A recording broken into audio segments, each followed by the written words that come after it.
We've been walking for what feels like ages. The moon still high in the sky and the taste of water in the air. Maybe it will rain. After we got switched around and ended up on the wrong side of the highway, we realized we were much closer to Heather's than a motel.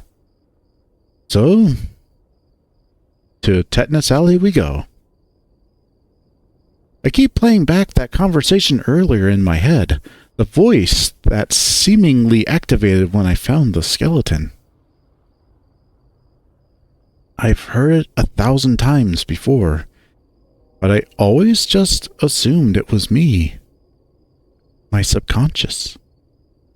A particularly bitter side of myself that would chime in every now and then to add insult to injury. Really, lives out in the boonies, doesn't she? Leo winces some as he walks, no longer using Micah as a walking crutch. Yeah, I don't get out here often. Be wary, though. Apparently she's got a gun. So, no threatening movements or nothing if we see her. Clint's got one too. Should have swung back around my place so that I could grab my piece. Leo, for God's sakes, we are not getting in a firefight tonight. It my aim's better than two junkies with pop guns. Oh, yes. The heavily concussed Wobbled Wolf definitely has the advantage over Clint and Heather, both of which spend a considerable portion of their free time shooting random objects in a trailer park. I know, because I grew up listening to it. She ain't lying, at least for Clint, and he ain't no fan of you. Should probably let me do the talking. Didn't you betray them? I think I might be the better person for this. The neutral party to speak. Yeah, but I know them. I can sort this shit out quick like. I trust Jenna can talk sense in anyone. Jeremy's her brother. And Clint is Jeremy's best friend.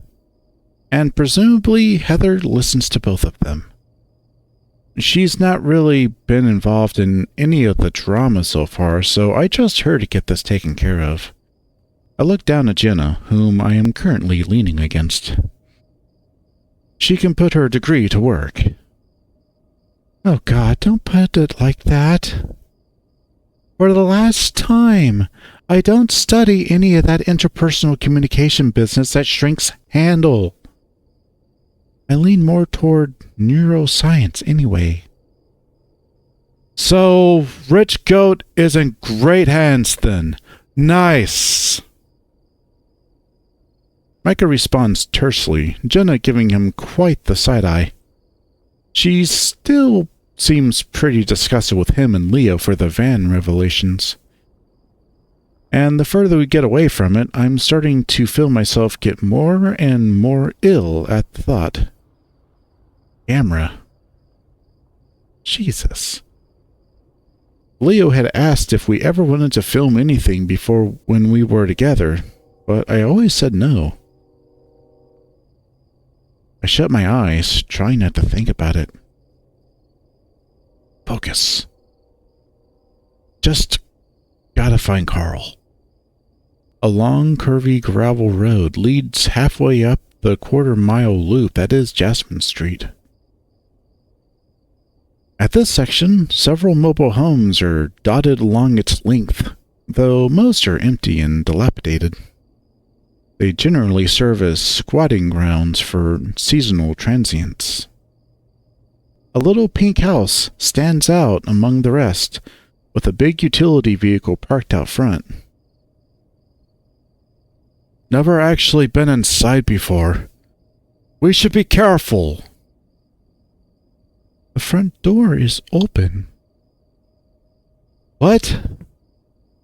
Jenna points, and sure enough, the double doors leading into the house are cracked open. The doors themselves are strangely ornate, painted like a drawbridge with big knockers on both sides. A creeping sense of dread begins to dawn upon me. Hunker down. Let's get ready. And so we do.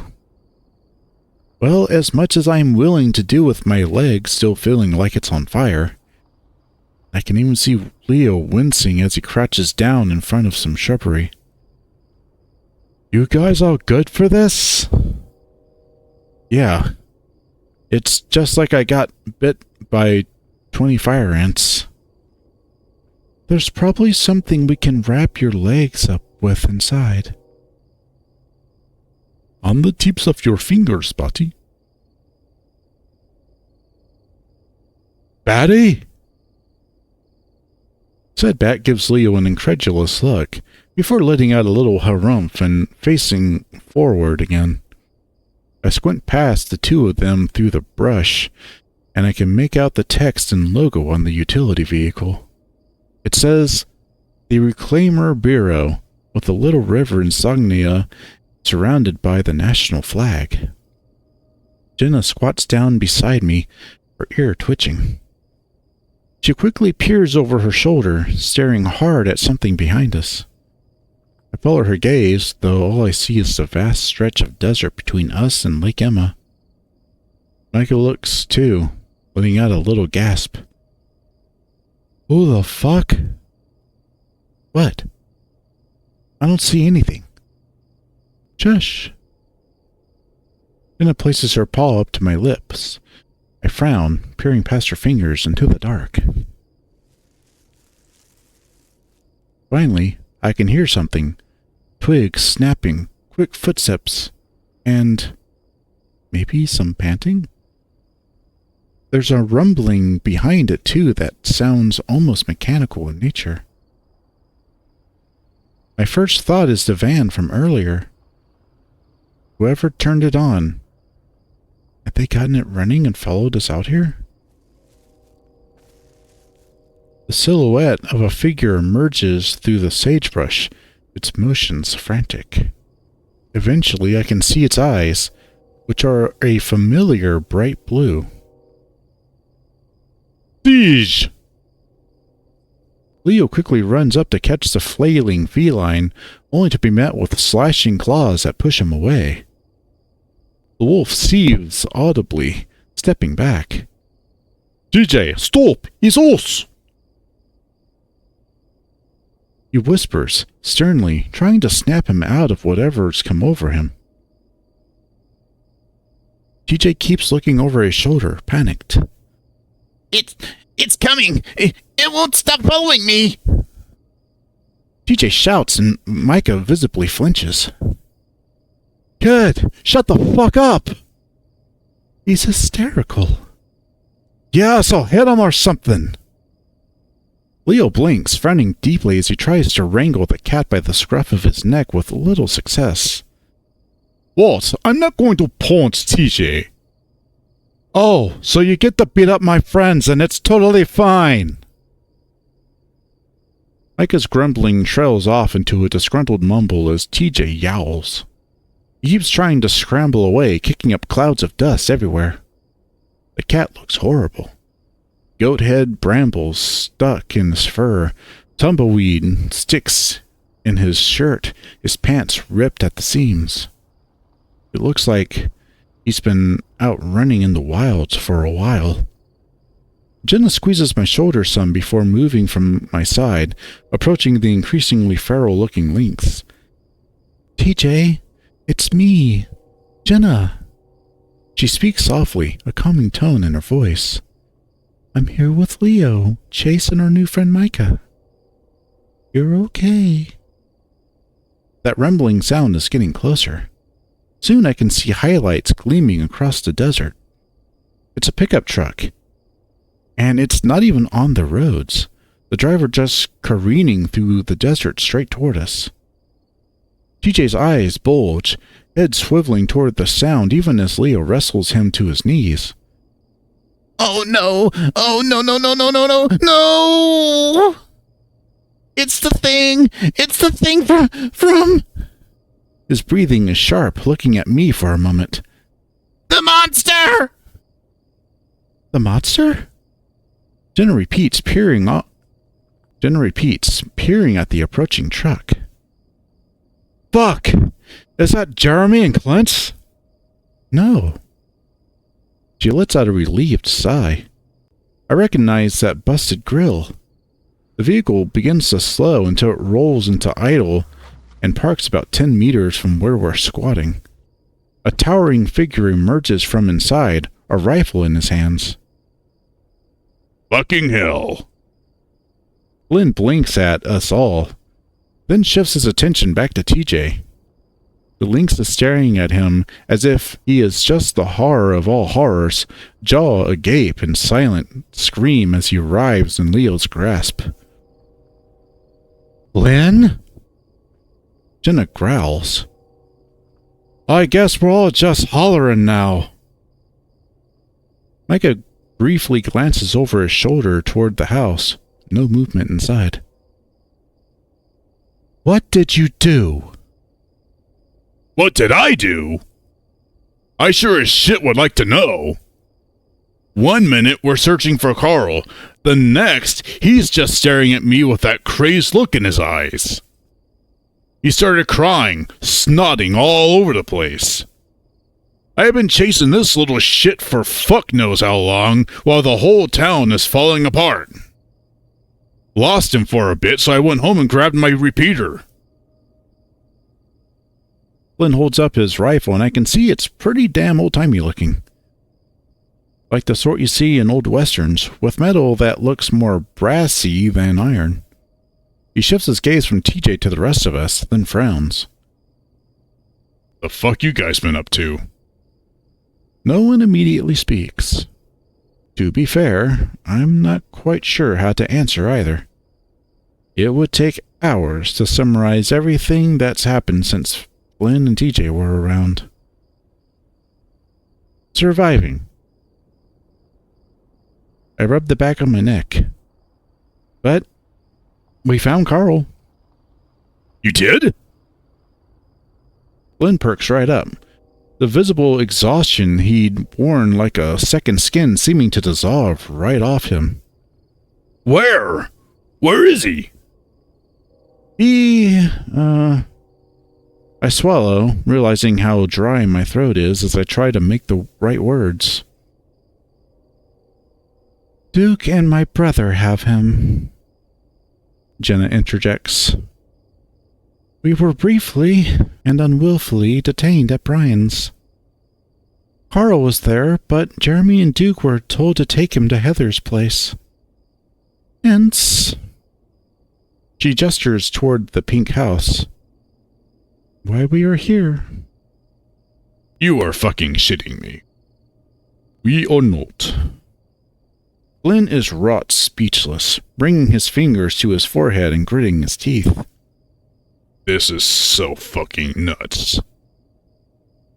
He brandishes his repeater across his chest, pulling back the lever and checking the chamber with an increasing look of trepidation on his face. Let's not waste any more time then. He slams the lever back in place, stepping forward. TJ flinches, though the lynx looks less terrified and more confused now. Whoa there, Mayor's boy. Jeremy and Duke might be packing, and we know for sure Heather is. So, slow your roll, yeah? Hearing this information, it looks like roll slowing is the exact opposite of what Flynn wants to do. But he does stop. Glancing back, he seems like he's about to snap at Leo, but spots his bloody leg and the swelling around his muzzle and forehead. His expression softens. Guys?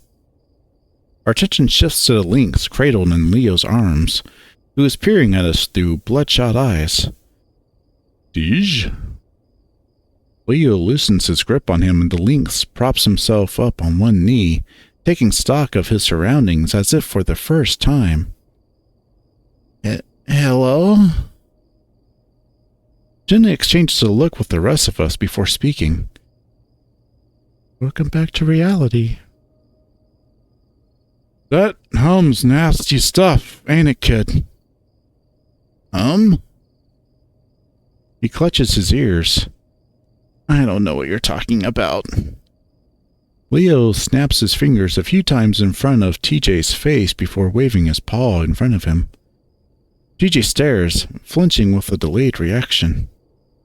Not too sure he's fully back with us just yet.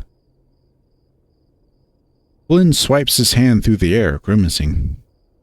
Okay, enough of this. Wolf Boy, what's the plan?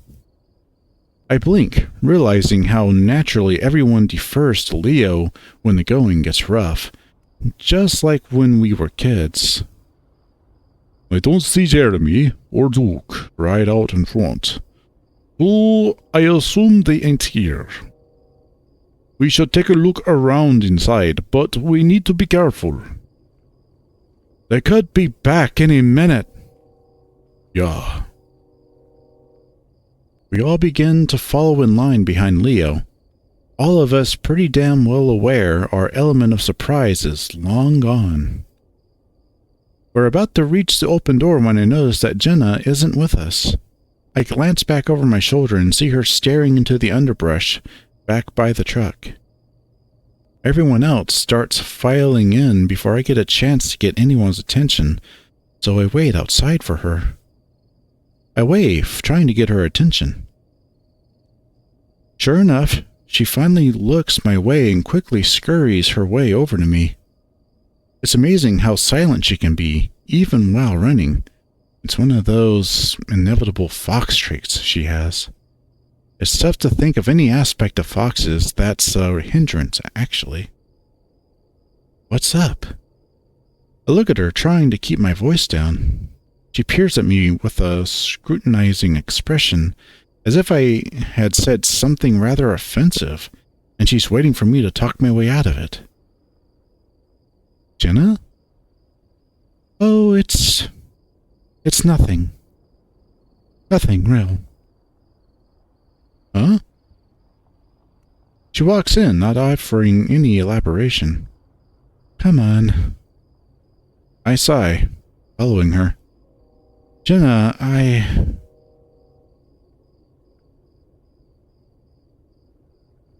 can't say I could have ever expected the interior of Heather's home to look like this, even having known her most of my life. The first thing that hits me is the smell. It reminds me of one of those fancy candle and soap stores in the mall, but with this sort of dusty, mildewy stank that lingers in my sinuses. Very floral overall. Potpourri, I think it's called. The next thing I notice is the decor. Much like the exterior, there definitely appears to be some kind of fantasy castle-like theming going on here. However, the person going for said theme is certainly no interior designer. Bubbly wallpaper, cheap knickknacks, and blurry, printed JPEG pictures of fairy tale creatures coat the walls. Pink pennant banners dangle from the ceiling, and crushed glitter can be seen reflecting from within the weaving of the carpet. It's like a child's birthday party took place here, but judging from the faded appearance, it's been like this for a while. As I glance to my left, I notice an entire wall has been knocked down, the structural framing inadequately hidden by flower-coated curtains.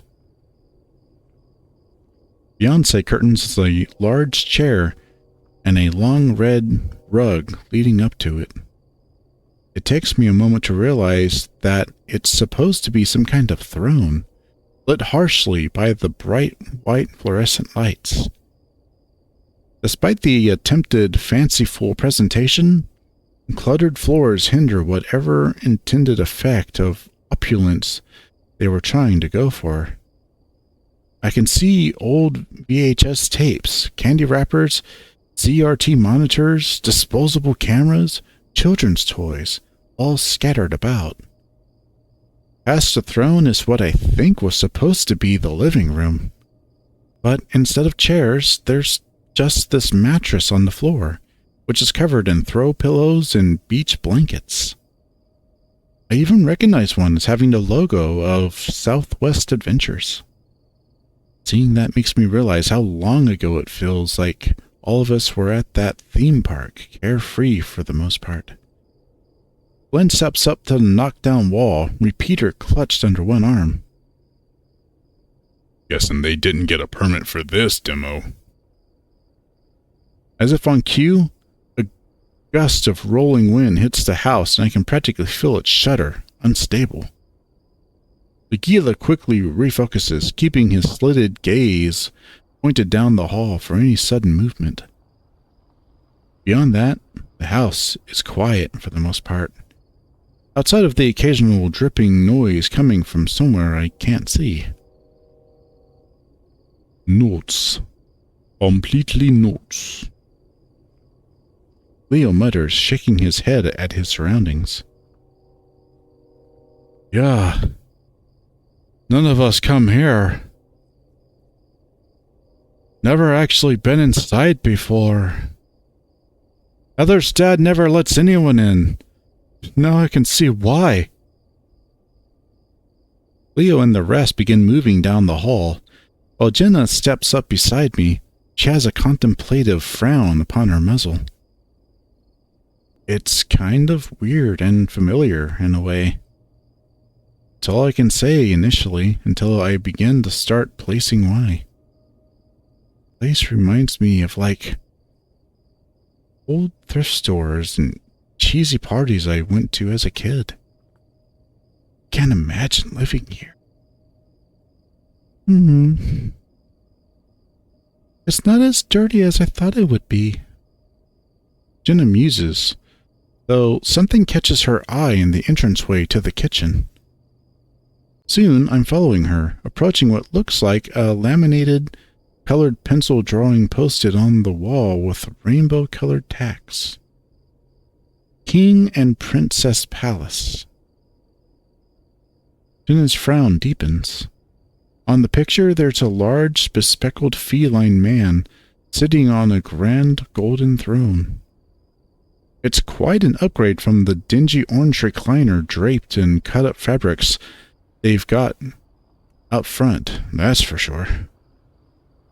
Next to him, sitting cross-legged, is what looks like a drawing of Heather. She's in a stereotypical pink princess gown with a little tiara on her head. The two are holding hands. It's such a sentimental picture, it actually seems pretty sweet that even Heather has someone who cares about her enough as this.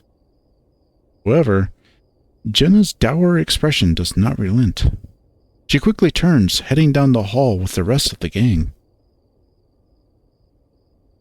Glenn and Leo continue to take point, Aguila keeping his rifle at the ready. Still no sign of anyone, though. Part of me wonders how wise it is to be carrying a gun with all this mind-altering hysteria business going on. Glenn turning on any of us is pretty unfathomable, the lizard always having been all bark and no bite. Still, seeing one of my old friends brandishing a weapon, it's a weird feeling. I pop into one of the rooms along the main hall that still has the lights on. It looks like some kind of study, and it's much less cluttered than the rest of the house. There's a small desk behind the door with a laptop and a stack of papers next to it, most of them with Reclamation Bureau letterhead. At a glance, the documents mention things like water tables, hydrology reports, and map revisions for floodplain boundaries. It all sounds like pretty heady stuff. It's odd that Heather's dad lives in such a shitty place despite having such a technical-sounding job. TJ wanders in beside me, staring blearily into the empty room. I reach over, placing a paw on the lynx's shoulder. He flinches a little, but doesn't draw back. You feeling better, Tish? I ask, keeping my voice soft for his sake. Yeah. TJ responds, rubbing his arms. His fur looks puffier than usual, most likely the result of him being so on edge. I know we're looking for Carl, but I hope Heather's okay too. I withdraw my paw, giving him a sidelong look as I check behind the few pieces of furniture that are in here. Oh? I didn't figure you two were that close. At least, not anymore. You don't have to be close to someone to be worried about them. I'm not about to argue with TJ on this one, but the way he speaks makes it sound more like he's reciting something than speaking from the heart. I step back out into the main area. Down the hall, I hear the clatter of falling boxes, followed by a hushed swear from Flynn. Watch your step. Get off my ass! My adrenaline buzz is wearing off. You can relax. It doesn't look like anyone's here. What? That doesn't mean you can fucking relax. It means that Carl is still there with those crackhead fuckfaces. I'm sure when he's dead, you'll relax plenty. Clean. I can hear the lizard spit, cutting him off. Fuck you, Leo. Jenna sighs loudly, interjecting. Lynn, you know I didn't mean it that way. The bickering continues as I realize there's still a room at the back end of the hall with the lights off. I make my way over, stepping into the doorway and peering into the blackness as I fumble around for the light switch. I find myself shielding my eyes from the glare of the unshaded light hanging from above. For a moment, I thought I saw something move in the corner, though it must have just been the glare. This room reminds me of the foyer. A cluttered mess with exposed drywall, electrical wiring, and damp spots all over the ceiling. There's a window to my right, and I think I can see Duke's truck parked outside. Duke mentioned something about Heather taking it while we were locked up with Brian. At first, I think it's some kind of storage room, but then I noticed a pink couch in the corner with a blanket, pillow, and alarm clock. There are dirty clothes piled up beside it, and judging from all the bras and panties, this must be where Heather sleeps. There's even a little closet in the corner with crayon children's drawings posted over the door. I take a step in, though I stop when something catches my eye.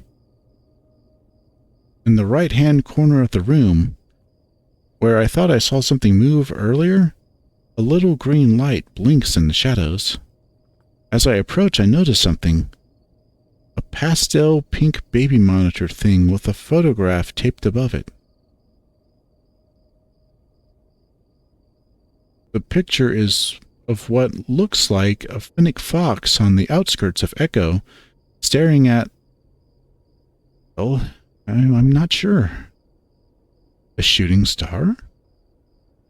The fox kinda looks like Keith. Weird. I flip over the photo and notice that there is some smudged writing on the back. Whatever it once said is utterly illegible now. I put it back and shift my focus to the monitor beneath it. It appears to be decades old, judging by the worn paint, but it's apparently still functional. For some reason I can't really explain, I pick it up and press the single circular button in the center. It crackles with a low hissing sound, and that's when I realize it's some kind of walkie-talkie. After a few seconds of holding the button, I speak into it. Hello? I nearly jump out of my skin at the groaning sound. Mainly because it isn't coming from the device, it's coming from inside the room. My eyes dart around for the source, eventually finding one of the blankets piled up on the floor behind a table. It starts to move and I quickly back up. Leo, get in here! Heavy footfalls can be heard sprinting down the hall outside, the wolf pushing his way in with wide eyes. What's going on? He looks ready to pounce, though is met only by me and a bedraggled-looking ram trying to untangle the comforter from his horns. Oh, shit! Carl! There's a squeaking noise from the closet. I notice Carl's unfocused green eyes start to wander in that direction. I look over and see the folding doors are slightly ajar. Were they like that before? That's when I see it. An eye. It peers through the crack, wide and bloodshot. The door is rammed from inside, knocking it to the side, and sending toys and other miscellaneous junk flying. A hanging light bulb flickers in the closet as a figure steps through. I quickly realize it's Heather. She has blood on her legs and a revolver in her grasp. You! Get out! Go away! I quickly throw up my paws. Leo hesitates a moment, then does the same. Girlie, we mean you no harm. We just need... Leo stops talking, and I'm not sure why. That is until Heather shifts out of the way, and I can see more clearly into the flickering closet. Hunched against the wall is what looks like an enormous doll. Upon further inspection, it's not a doll at all. It's a man, and there's a red smear on the wall behind him. I recognize him from the drawing. A portly fellow with circular glasses, each one of the lenses shattered by bullet holes. There are just empty sockets where his eyes once were. Atop his head is a little plastic crown, embedded with costume jewelry. Oh, shit! Micah walks in the room, quickly recoiling at the sight of Heather and the figure in the closet. Carl huddles back down against the floor, seemingly trying to make himself look small. Jenna also steps in, her arms already raised. Heather brings up the gun and points it at her. Heather, what the fuck are you doing? It's me, Micah! I don't care. You need to go. She brings the revolver up, aiming it unsteadily at the lot of us. We all take a step back, my back now against the wall. Where the hell is Flynn? Did you shoot your dad? Holy fuck, Heather! Micah, stop talking. That's our fucking dad in the closet! I know. I will kill all of you! A shot rings out and I feel something spray against my face. I reach up quickly, rubbing my cheeks and finding bits of plaster from the wall next to me all over my face and shirt. My blood turns to ice as I realize there's a bullet hole about 6 inches from my head. Leo's eyes bulge, and he starts to move, but stops when the revolver is swiveled toward him. Heather! Jenna shouts, quickly trying to get her attention. Heather! She says her name again, this time more softly now that the wide-eyed feline is looking at her. We're here looking for Carl. Remember, like we mentioned during the bonfire? The cat's chest rises and falls like she's hyperventilating. It's been that way since she stepped out of the closet. She makes her way over toward the slumped form of Carl, still half covered in his blanket. Then she points the gun down at him. I'm going to shoot him in his stupid, fat, ugly face, unless you leave right now. She's absolutely screaming, her demands spouted with such a pitch her voice constantly cracks. Tears begin to roll down her already wet cheeks, her eyes puffy. Beneath her, Carl covers his face with the blanket, visibly trembling from a mixture of fear and exhaustion. Okay, sounds good. We're happy to leave. Jenna does her best to put on a calm face as she nods to the rest of us. We'll take Carl with us, and we'll be out of your hair. We're planning on leaving town. Leave? Heather repeats. I have nowhere else to go. Nowhere! Everything used to be bad, but not terrible like this. Keith barely talks to me anymore, and when he does, he says... She breathes in shakily. He says the meanest things. I cover my ears and I can still hear him. Heather, Keith is gone. He can't be speaking to you. I believe what you're hearing is a side effect of the hum. She looks over at Micah, who gives her a nod. Stupid! I know that! You think you're so smart! You think you're so much better than we are? I know you do! Jeremy told me! Jenna opens her mouth to protest, but Heather shrieks, a blubbering of spit coming from her mouth, snot running down her nose. She begins to press her finger closer to the trigger. Carl, get! Jenna places a paw on Leo's chest, trying to hold him back as Heather's chest heaves. She looks like she's dry heaving, trying to throw up, an immensely sick feeling within her that will not leave. I can barely hear anything anymore. The ringing is so loud. It just sounds like him. He won't stop. Heather flails in the direction of the shadowy figure in the closet. Even though the man in the closet is very much dead, he's propped up in a way that makes it look like he's watching Heather pace around the room. His dark sockets following her while her back is turned. She seems afraid to look at him. The feline closes her eyes for a moment. I can tell Leo is weighing his chances of whether he can tackle her to the ground before she can get a shot off. Before he can move, they open again, and she speaks, her voice still shrill but quieter. Everyone thinks I'm stupid. That I'll never do anything but rot away like everyone else. And it has nothing to do with what Duke and Brian or Jeremy or Clint or anyone thinks will fix things. This whole town is so shit. No argument there. Micah mumbles, wide-eyed.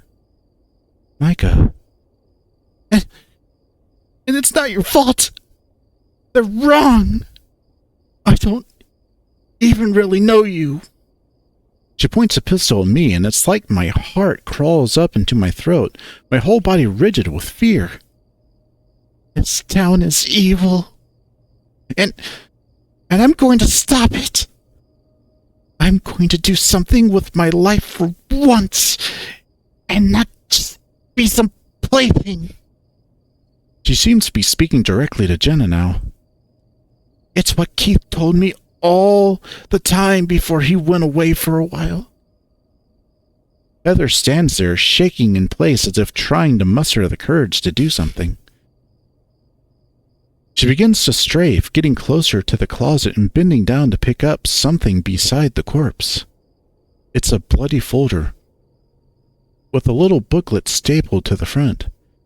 I recognize the emblem on the cover, the Reclamation Bureau. Heather's paw covers the front, but I can still make out Otter's Dam Basic Operation and Procedures Manual. Outside, there's some movement by Duke's truck. Trying not to draw attention to myself, I glance out the window and spot the familiar pattern of orange and black scales in TJ's tuffy fur. There's a glint of something metallic. Lynn's repeater, which is currently sighted toward the hysterical cat. Jenna spots this too, turning so that her back faces the window. She swishes her tail from side to side. With Jenna in the way, Flynn won't try to take a shot, right? The idea of Flynn shooting anyone is just unfathomable in its own right. Heather, what do you mean? How are you going to fix the town? I'm gonna make it so there is no town. Heather turns away. She catches a glimpse of the blood on the folder and looks back toward the closet. She screams, but she's not screaming at the corpse. It's like she's looking above it at something else at eye level. Daddy!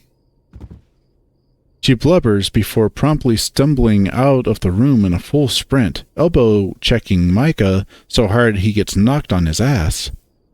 We stand there in silence as Heather's footsteps fade out of earshot. The sound of a car being started can be heard, and as I peer out the window, I can see her father's utility vehicle peeling out of the driveway. Fuck me! Micah whispers harshly, pushing himself up to his feet. The smell of blood and gun smoke lingers heavy in the air, and I realize my legs feel like gelatin. I nearly collapse back against the wall, trying to catch my breath. As desensitized as I'd been feeling, fear. Fear was still very real in that moment. Everyone all right?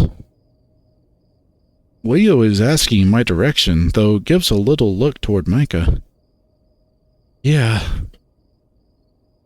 Peachy. Micah promptly walks toward the closet door and slams it shut. I don't want to look at that anymore. There are no objections to that. Jenna walks toward the blanket Carl is hiding under. Gingerly, she pulls it off him, exposing the rough-looking ram underneath. He flinches at first, but the next thing I know, Jenna's pulling him in for a tight hug. Carl's own massive arms envelop her, the two embracing long enough for Flynn and TJ to finally arrive. Carl! TJ gasps. Flynn, meanwhile, stops dead in his tracks in the doorway, looking a little shaky upon his feet. Jenna pulls back, wiping her eyes with the back of her forearm in such a quick movement I don't think anyone but me noticed. Carl himself can't stop shivering, as if the room is freezing. He's still visibly disoriented, mind racing as all these familiar faces appear in front of him. Carl? You big cloven idiot. Oh my fucking god. Flynn drops his rifle, stepping up and resting a large hand on his shoulder. Dude. He mumbles a rasp of disbelief. I'm gonna go get him some water. Hey, Micah, come with me and look for some food. Something that'll go down easy, yeah? The bat nods, not as interested in this tender reunion as the rest of the gang. They head out toward the kitchen. He's hurt. Flynn points to the raw, inflamed-looking skin around his neck, as well as the various cuts and bruises that appear elsewhere on his body. Looks pretty surface level, but we definitely should get him to a doctor in Peyton. We're free? Carl asks, looking up at me. Looks like it. I respond casually, approaching him and giving him a big hug of my own. He's so warm. His shaky breath against my neck actually feels pretty good. TJ joins in as well, sobbing into Carl's fur and muttering things I can't quite make out. Hey, you too. Carl eases his grip some on me, peering up at the tall lizard leering over him. What? You heard me. Flynn frowns, but ultimately relents and crouches down, giving his friend a stiff hug. Carl, meanwhile, clings to him like his life depends on it, evoking a few irks and grunts from the scaly one. Despite the pained noises, I catch a glimpse of Flynn's face. He's smiling, and more broadly than I've ever seen in a long time.